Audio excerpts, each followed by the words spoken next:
Hello everyone, I am Ashutosh Mishra and I am going to discuss about UPSC prelims syllabus today। यानी कि आज हम बात करेंगे सिविल सेवा परीक्षा के प्रारंभिक पाठ्यक्रम के बारे में। यूपीएससी परीक्षा के बारे में सबसे खास बात यह है कि ये एक ऐसी परीक्षा है देश की जिसमें लाखों नवयुवक अपना भविष्य ट्राई करते हैं और कई सारे सक्सेसफुल होते हैं और कई सारे अनसक्सेसफुल होते हैं। चूंकि इस परीक्षा में सीटों की संख्या काफी सीमित होती है, इस वजह से इसमें कंपटीशन या प्रतियोगिता भी बहुत ज्यादा टफ होती है और इसी वजह से शायद इसके जो चरण हैं उन चरणों को अलग अलग चरणों में बांटा गया है। इसके इस परीक्षा को अलग अलग चरणों में बांटा गया है। इन चरणों में सबसे पहला चरण जो होता है वो प्रीलिम्स एग्जाम का होता है। दूसरा चरण जो होता है वो मुख्य परीक्षा या मेंस एग्जाम का होता है और तीसरा चरण होता है आपका साक्षात्कार का यानी कि इंटरव्यू। ठीक है, तो सबसे पहले हम इन सारे चरणों के बारे में बात करें इससे पहले हम आपको बता दें कि ये जो परीक्षा होती है इस परीक्षा में कई बार जो प्रतियोगी होते हैं वो इस बात पर कंफ्यूज रहते हैं कि पाठ्यक्रम को हम कैसे तैयार करें या सिलेबस के रिकॉर्डिंग चीजें कैसे पढ़ी जाएं, उनका ड्यूरेशन कितना हो, कोचिंग लें या ना लें, ठीक है, कौन सी बुक्स पढ़ें, कौन सी बुक्स पढ़ें, कौन से मेंटर को हम ज्यादा प्रेफर कर सकते हैं इसमें, यानी कौन सी कोचिंग में जाएं, किस टीचर से पढ़ें। तो ये सारे सवाल उनके जहन में आते हैं जो अक्सर प्रतियोगियों को परेशान करते हैं या उन्हें बॉदर करते हैं। So we have come with this video in which actually we are going to have a series of videos over the UPSC prelim exam strategy, in which the first video would be a UPSC prelim syllabus. In this video, we are going to decode the syllabus, or we are going to decode the prelim syllabus so that you can have a fair knowledge about the component of the syllabus। यानी कि इस video में हम बात करेंगे आपकी प्रारंभिक परीक्षा के पाठ्यक्रम में कौन कौन से वो कंपोनेंट या घटक हैं जिनको हमें ज्यादा से ज्यादा चीजों पे फोकस करना है, उनके रिगार्डिंग कौन कौन सी बुक लिस्ट पढ़नी है, उनके रिगार्डिंग कौन कौन सी चीजें इंपॉर्टेंट है और कौन सी चीजें लेस रेलिवेंट है यानी जिनको हमें स्किप करना है। तो आइए शुरू करते हैं, लेकिन शुरू करने से पहले आपको बता दें कि हमारे चैनल को आप सब्सक्राइब कर लें और नोटिफिकेशन वाले बेल आइकन को जरूर दबा दें ताकि आगे आने वाली सभी वीडियो के बारे में आपको पता चलता रहे। जैसा कि आप सभी जानते हैं यूपीएससी प्रीलिम्स जो है वो सिविल सेवा परीक्षा का सबसे प्रारंभिक चरण होता है। इसको स्क्रीनिंग स्टेज भी कहा जा सकता है क्योंकि इसके जरिए कई सारे स्टूडेंट्स को इससे स्क्रीन आउट किया जाता है। स्क्रीन आउट करने का मतलब ये है, चूंकि इसमें 3 चरण होते हैं तो मुख्य परीक्षा में सिर्फ उन्हीं प्रतियोगियों को मौका दिया जाता है, उन्हीं को अपॉर्चुनिटी मिलती है जो प्रीलिम्स परीक्षा को क्वालिफाई करके उस स्टेज में पहुंचते हैं। अब ये स्क्रीनिंग स्टेज की जरूरत पड़ी क्यों? क्योंकि आप जानते हैं कि इस एग्जाम में लाखों प्रतियोगी शामिल होते हैं और इन लाखों प्रतियोगियों में से केवल उन्हीं प्रतियोगियों को आगे के चरणों में मौका दिया जाता है जो सीरियस होते हैं या फिर जो वैसी योग्यता रखते हैं जो मुख्य परीक्षा और साक्षात्कार के लिए अपने आप को सूटेबल पाते हैं। तो ये जो आईएएस की प्रीलिम्स परीक्षा है, ये प्रीलिम्स परीक्षा काफी हद तक ये तय करती है कि अब आगे आने वाले चरणों के लिए उम्मीदवारी अपनी बरकरार रख पाते हैं या नहीं रख पाते हैं। तो इसके बाद हम देखते हैं कि इसका सिलेबस क्या है। आईएएस प्रीलिम्स परीक्षा को आगे बढ़ने के लिए, आईएएस प्रीलिम्स परीक्षा की तैयारी करने के लिए सबसे महत्वपूर्ण जो 2 चरण होते हैं वो होते हैं आपके इसके पाठ्यक्रम का वृहद विश्लेषण करना होता है आपको। पाठ्यक्रम का वृहद विश्लेषण करने का मतलब ये है कि पाठ्यक्रम में कौन कौन से सब्जेक्ट्स पूछे जाते हैं, कौन कौन से आपकी बुक्स प्रेफर की जाती हैं, ठीक है, इसमें कितने पेपर्स होते हैं और इन पेपर्स की क्या रूपरेखा या इनका क्या स्ट्रक्चर होता है। ये सारी चीजें हमें इसके सिलेबस के जरिए पता चलती हैं।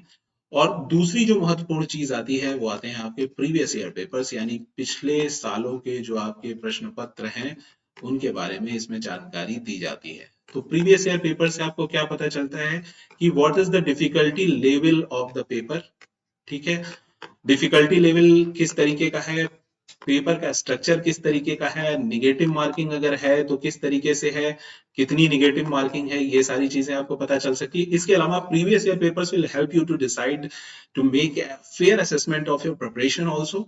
दैट मीन्स आपको ये पता चल जाएगा कि आप तैयारी के किस लेवल पे हैं, यानी कि अभी आपको तैयारी में और क्या क्या चीजें करनी है। यानी आपको ये एक तरीके से आपका सेल्फ असेसमेंट टेस्ट होता है, प्रीवियस ईयर पेपर्स के थ्रू आप अपने आप को सेल्फ असेस कर सकते हो। और यही रीजन है कि प्रीवियस ईयर पेपर एक इंपॉर्टेंट कंपोनेंट है which should never be skip during preparation. तो first of all you have to go through the you have to make a quick scan of the syllabus, यानी पाठ्यक्रम का आपको पूरी तरीके से पूरा एकदम अपनी आंखों से एक चित्र लेना होता है। और दूसरा सबसे इंपॉर्टेंट चीज है कि आपको प्रीवियस ईयर पेपर्स के बारे में एक पूरी अच्छी नॉलेज होनी चाहिए, so that you can have a fair knowledge of the structure, difficulty level and negative marking, etc. So if we are going to scan the prelim syllabus of UPSC, then we will have two papers over here, that is general studies paper 1 यानी सामान्य अध्ययन प्रश्न पत्र 1, और सी set या general studies paper, सी set का full form होता है सिविल सर्विसेज एप्टीट्यूड टेस्ट। इसको जनरल स्टडीज पेपर 2 भी कहा जाता है, यानी सामान्य अध्ययन प्रश्न पत्र 2। अब एक एक करके हम जानेंगे इन दोनों पेपर्स में कौन कौन से सब्जेक्ट इंक्लूडेड हैं, क्या क्या हमें इसमें आगे रणनीति अपनानी चाहिए, what strategy should be adopted in these papers, and how much time need to be devote in these two papers. So first of all, let's have a quick scan of the UPSC prelim syllabus. We have a picture over here in which general studies syllabus have been mentioned. We have made two separate components, general studies paper 1 and general studies paper 2. So if you are talking about the general studies paper 1 यानी सामान्य अध्ययन प्रश्न पत्र 1 की अगर हम बात करें, तो इसमें करंट इवेंट्स के बारे में सबसे पहले आपको जानकारी जाननी होती है। करंट इवेंट्स यानी कि जो समसामयिकी से रिलेटेड प्रश्न है। समसामयिकी से रिलेटेड प्रश्न कौन से होते हैं कि जो आपके डेली न्यूज पेपर्स में या फिर आपकी डेली न्यूज जो आप रेडियो पे या टेलीविजन पे देखते हो, उससे रिलेटेड जो प्रश्न है वो यहाँ पे कवर होंगे। कैसे इनको प्रिपेयर करना है, कैसे नहीं प्रिपेयर करना है, ये आगे आने वाली स्लाइड्स में हम आपको बताएंगे। Then we have history of India and Indian national movement, यानी कि भारत का इतिहास। अब भारत का इतिहास लिखा है तो ऑब्वियस ही बात है कि इसमें आपको एंशियंट यानी कि प्राचीन भारत, मेडिवल यानी कि मध्य भारत, और मॉडर्न इंडिया यानी कि आधुनिक भारत का इतिहास, तीनों चीजें कवर करनी है। And obviously there has been emphasis on Indian national movement, यानी भारतीय राष्ट्रीय आंदोलन के बारे में बात की गई है। तो मॉडर्न इंडिया में भी उस पोर्शन को ज्यादा तवज्जो देनी है, उसको ज्यादा एम्फेसाइज करना है, यानी इंडियन नेशनल मूवमेंट से रिलेटेड कोई भी information you need not to skip that information.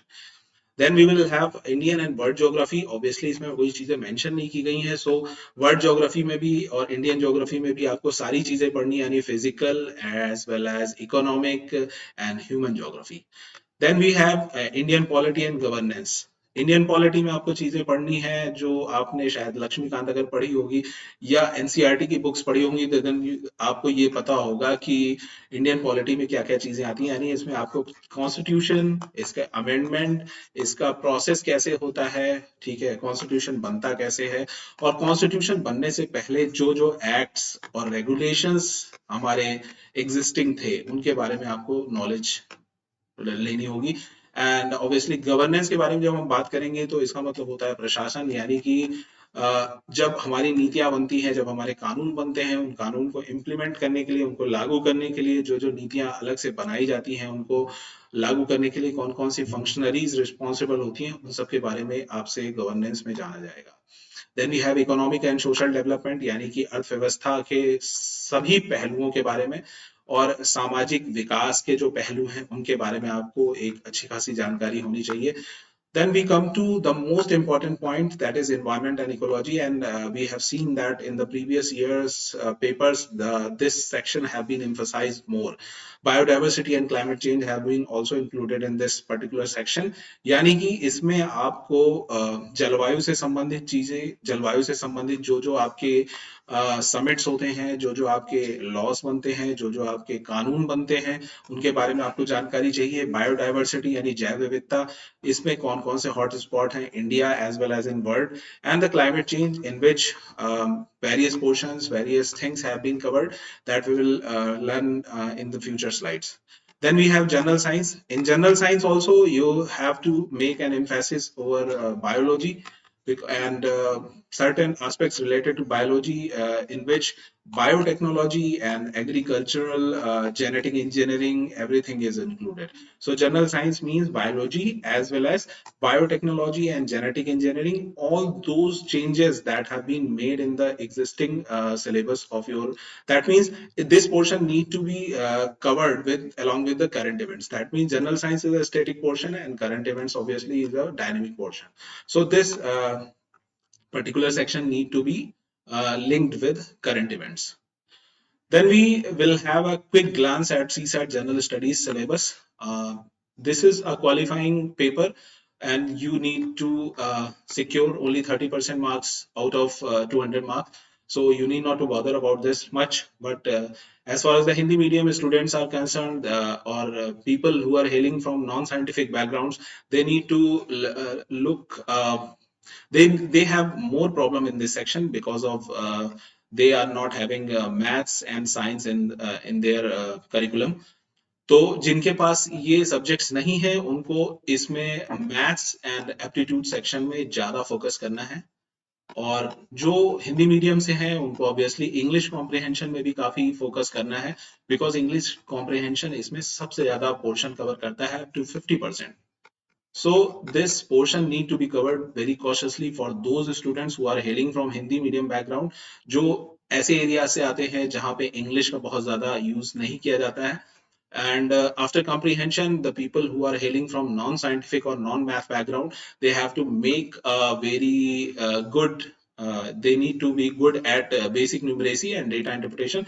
But obviously you need not to bother about this section also, because in this section also class X level or class 10 level knowledge will be questions will be asked from your side. So here is a detail analysis of syllabus for GS1, यानी कि सामान्य अध्ययन प्रश्न पत्र 1 के जो पाठ्यक्रम के बारे में बातें हैं, हम एक बार एक इसके बारे में अच्छे से जानकारी प्राप्त करेंगे. इसमें सबसे पहले बात आती है करंट अफेयर्स और समसामयिकी के सिलेबस की. अब इसमें जो पाठ्यक्रम होता है समसामयिकी का वो कोई निश्चित नहीं होता है, क्योंकि समसामयिकी एक डायनेमिक या गतिशील पाठ्यक्रम है, यानी कि इसमें आपको वो सारी चीजें पढ़नी होंगी जो आपके ज्यादातर डेली न्यूज़पेपर या योजना मैगजीन और कुरुक्षेत्र मैगजीन में जो आर्टिकल्स आते हैं उनके बारे में आपको नॉलेज लेनी होगी. Then you can have economic and political weekly, but as this magazine is quite rigorous and quite difficult, so you can have a gist of this from a website of any IAS preparation website. You can go for a GS score, where you can have gist of Yojana and Kurukshetra magazine. RSTV जो आपके discussions होते हैं उनका भी gist आपको इस site पे मिल जाएगा.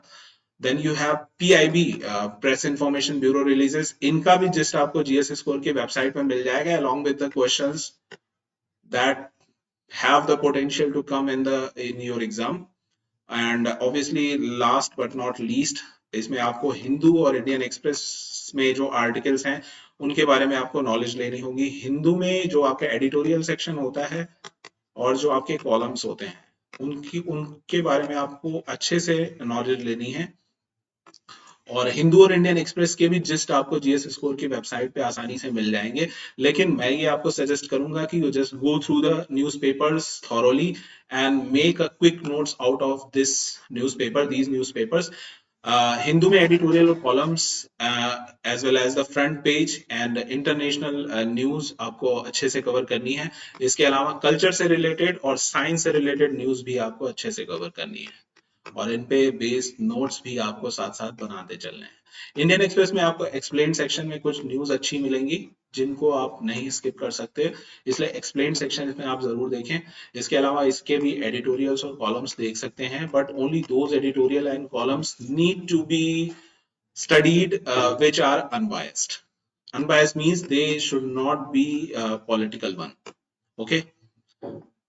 Then we have syllabus of ancient history, यानी प्राचीन इतिहास. प्राचीन भारत के इतिहास में सबसे पहले मैं ये कहूंगा कि आप NCERT को जरूर पढ़ें.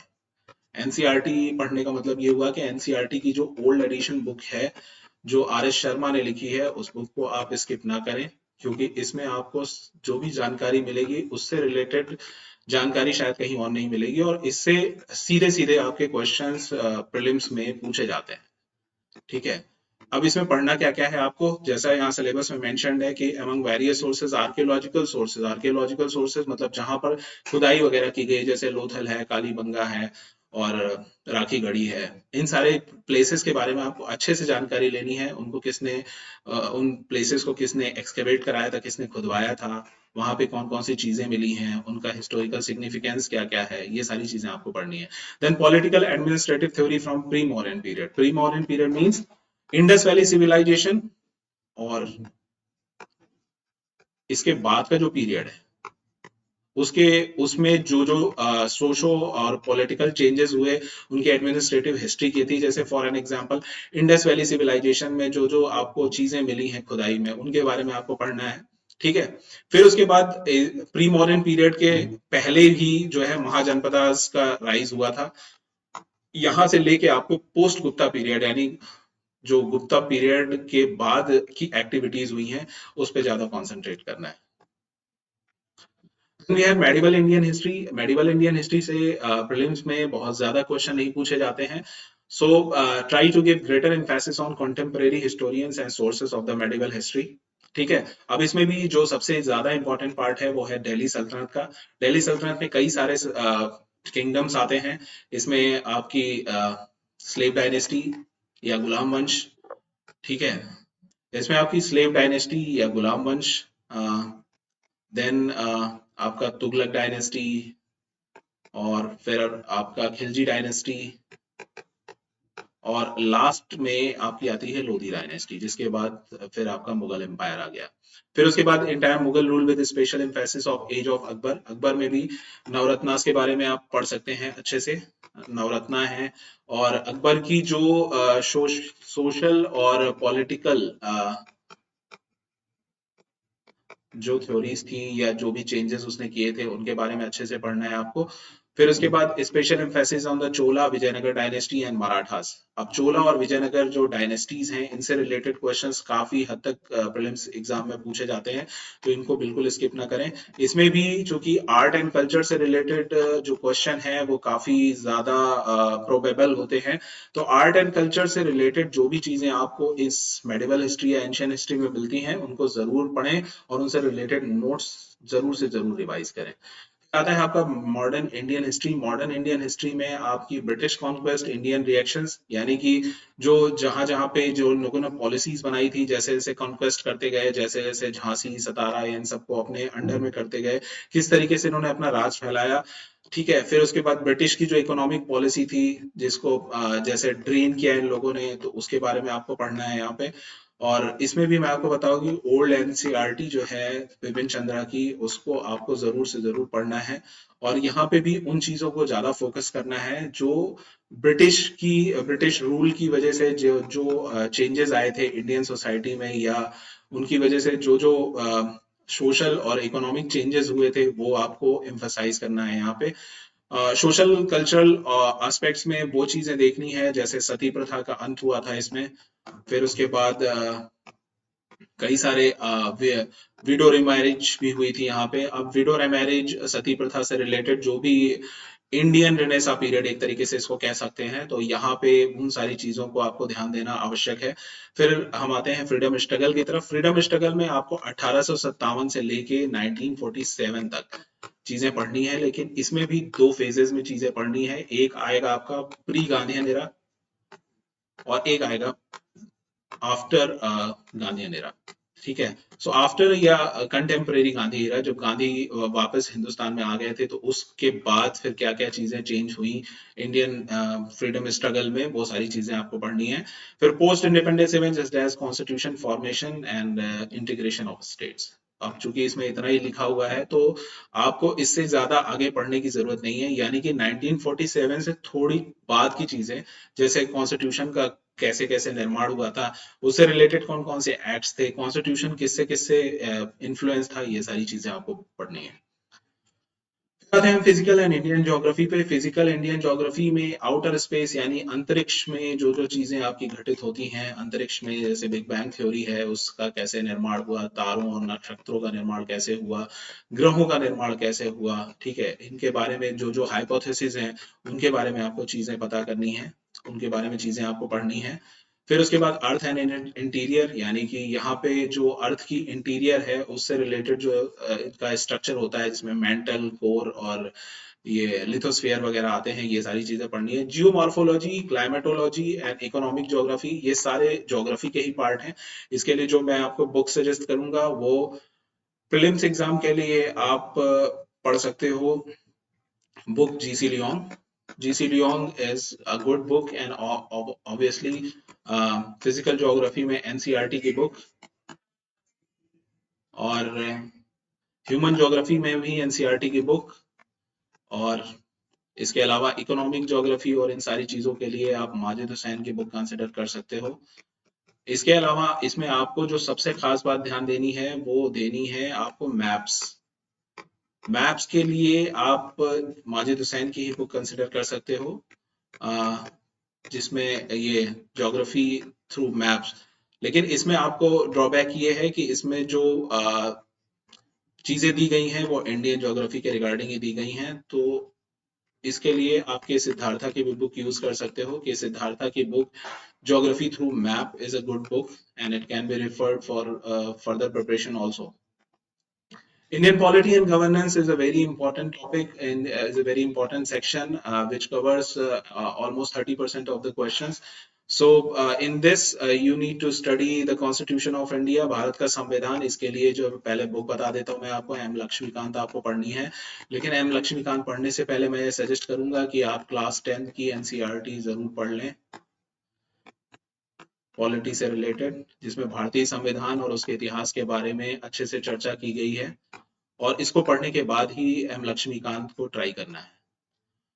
इसके बाद constitution of India and it's preparation. Preparation में क्या आएगा कि आपकी कॉन्स्टिट्यूएंट असेंबली कैसे फॉर्म हुई, उससे पहले ये कौन कौन से एक्ट्स थे जिन्होंने इस कॉन्स्टिट्यूशन को बनने में मदद की, इस pre independence activities, acts and policies, governance related features and properties, plans and policies. अच्छा, इसमें कॉन्स्टिट्यूशन में भी एक चीज बहुत इंपॉर्टेंट है, जो आपकी लोकल बॉडीज हैं उनसे रिलेटेड क्वेश्चन अक्सर पूछे जाते हैं, जिसमें rural local bodies and urban local bodies आती हैं, यानी ग्राम पंचायत, नगर पंचायत और क्षेत्र पंचायत। इनसे रिलेटेड कोई भी क्वेश्चन आपको मिस नहीं करना है।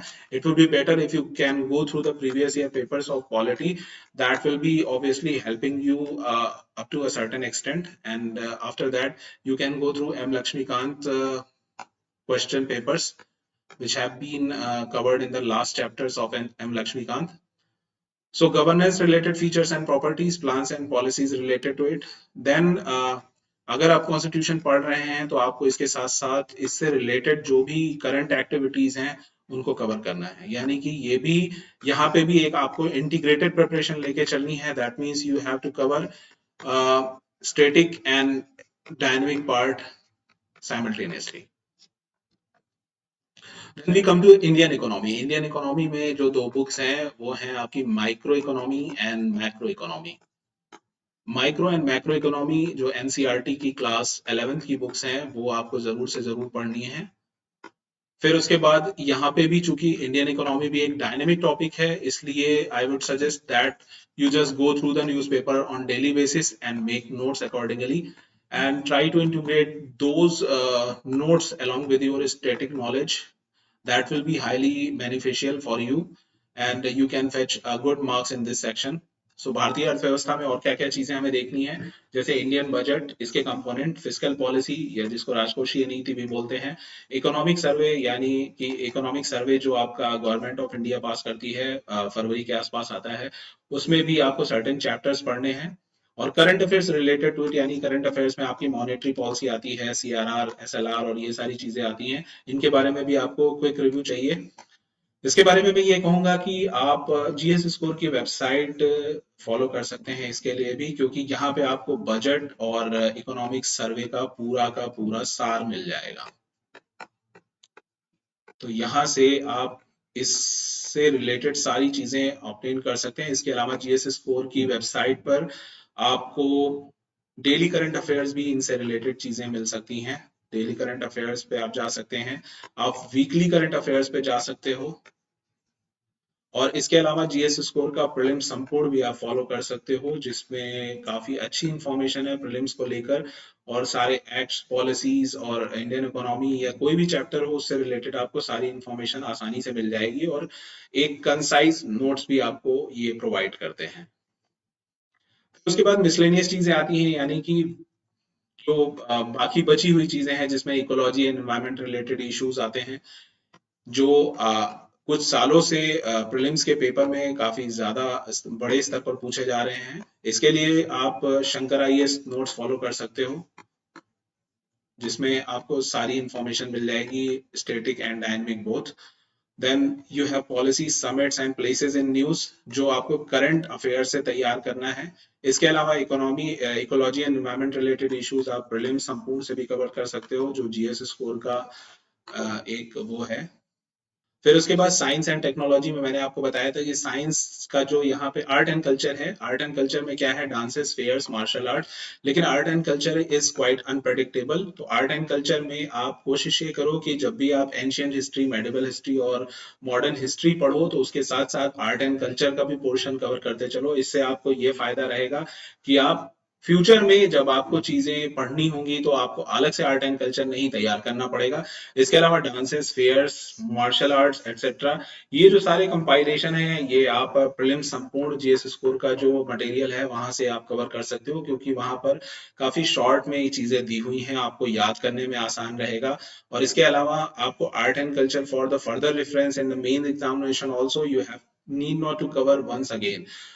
और मेरी ये हम्बल एडवाइस है आपसे कि जब भी आप प्रीलिम्स की तैयारी करो तो आप मेंस को साइडलाइन मत करो, प्रीलिम्स और मेंस की हमेशा इंटीग्रेटेड तैयारी करो, ताकि आपको जब भी चीजों के बारे में पढ़ना हो तो आप उन चीजों को कोरिलेट करके पढ़ सको। यानी कि आप प्रीलिम्स एग्जामिनेशन के टाइम पे भी मेंस पे ही फोकस ज्यादा करो, और चीजों को प्रीलिम्स और मेंस दोनों के लिहाज से पढ़ो, ताकि आपको फ्यूचर में कोई प्रॉब्लम ना हो। ज्यादातर स्टूडेंट क्या करते हैं कि प्रीलिम्स एग्जाम की अलग तैयारी करते हैं और मेंस एग्जाम की अलग तैयारी करते हैं, जो एकदम रुडिमेंट्री अप्रोच है। तो प्रीलिम्स और मेंस एग्जाम की तैयारी साथ साथ होनी चाहिए, यानी कि आप प्रीलिम्स की भी टेस्ट सीरीज सॉल्व करो साथ साथ, और मेंस की भी टेस्ट सीरीज सॉल्व करो। Answer writing practice is quite important in this regard, because answer writing practice help you to consolidate what you have learned and what you have gained through your books and notes. So science and technology, we were talking about science and technology. Basic science portion is mentioned over here. So basic science portion मैंने कहा था कि यहाँ पे भी biology पे ज्यादा focus करना है, तो आप इसमें बायोलॉजी से रिलेटेड चीजें पढ़ो। टेक्नोलॉजी पोर्शन में भी आपको वो चीजें फोकस करनी है जो बायोटेक्नोलॉजी, जेनेटिक इंजीनियरिंग, इन सारी चीजों से है, और इसमें भी करंट अफेयर्स का काफी महत्वपूर्ण योगदान है, तो करंट अफेयर्स को भी बिल्कुल स्किप ना करें। Hindu newspaper science and technology के लिए सबसे बेस्ट माना जाता है करंट अफेयर्स के लिहाज से। तो आप हिंदू न्यूज़पेपर में साइंस एंड टेक्नोलॉजी का जो सेक्शन है, मोस्टली ये अपीयर होता है थर्सडे में, लेकिन अगर हम ऑनलाइन एडिशन यूज कर रहे हो तो उसमें आप साइंस एंड टेक्नोलॉजी सेक्शन में जाके यहाँ से रिलेटेड करंट अफेयर्स डेली के डेली पढ़ सकते हो। फिर उसके बाद इससे related space ventures, space ventures के बारे में जब भी हम बात करते हैं तो नासा और इसरो का नाम सबसे पहले आता है सामने। नासा और इसरो समय समय पर कई सारे अपने उपग्रह और ये सारी चीजें मतलब कई सारे मिशंस लॉन्च करते रहते हैं, तो यहाँ से इन चीजों के बारे में पढ़ा जा सकता है। और इसके लिए साइंस एंड टेक्नोलॉजी के लिए आप बुक फॉलो कर सकते हो स्पेक्ट्रम, और स्पेक्ट्रम बुक में साइंस एंड टेक्नोलॉजी से रिलेटेड लगभग लगभग सारी चीजें आपको मिल जाएंगी। It can be used for mains exam also, so just go through it. Thanks a lot. Once again, I would like to suggest you that please subscribe this channel for more influential videos like this, and try to share this video as much as possible so that others can also gain a benefit from this video. Thank you.